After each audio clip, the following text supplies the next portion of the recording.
Basic fracture repair involves placing a screw in lag technique. Lag technique is a fairly simple concept of over-drilling one piece of bone and then drilling the second piece of bone in a smaller hole so that the threads can engage, and thereby pulling one piece of bone to the other via the screw head in a rigid fracture fixation.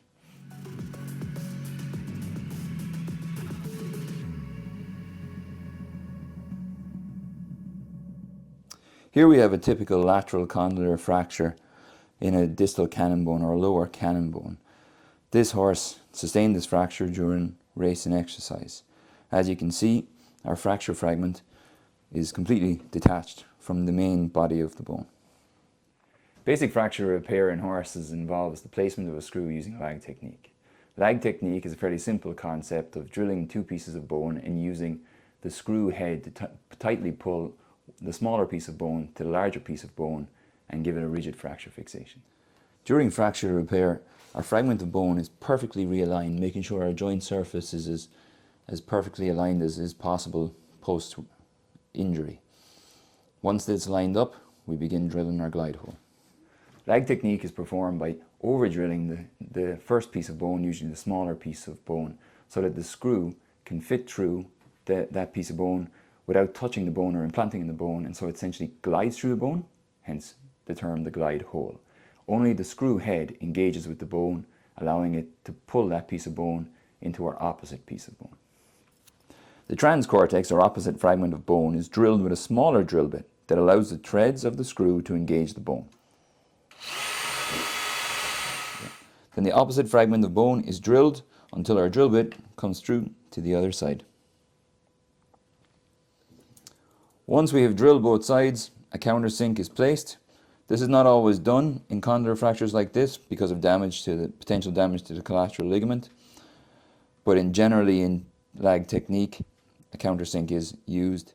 Countersinking is done to create a nice bed or groove for our screw head to sit in, to prevent shear forces acting on it that can lead to screw head breakage. Take it out. Which then allows our screw head to engage that near fragment of bone and pull it tight to the opposite fragment of bone, again in lag technique. Once we finish countersinking, we measure the depth of the bone to determine what size screw will be required. Once the measure is taken, usually about 2 to 4 mils is taken off the length to determine the length of cortex screw that's required for repair. Next, we have to create the threads that allow the screw to embed. And so we do that using a thread that cuts our threads into the bone to allow the threads of the screw to engage.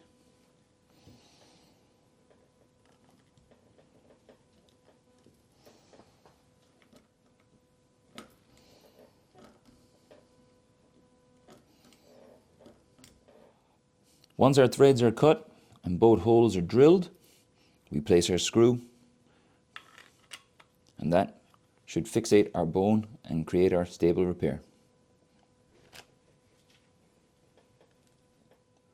Take it out. Once our screw is placed, we have a very rigid fixation and stable repair. And again, perfect joint alignment, or as perfect as can be post-injury. As a general rule, we lag through the smaller fragment into the larger fragment, and where possible we always place more than one screw to avoid rotation between the two fragments. This is a very commonly used technique in equine fracture repair, usually utilizing either 4.5mm screws or 3.5mm screws, though 5.5s are often used in larger fragments also. It is the standard treatment of many non-displaced fractures and is commonly used in both general anesthesia settings and under standing sedation with local anesthesia for standing repair of condylar fractures and sagittal fractures of the proximal phalanx.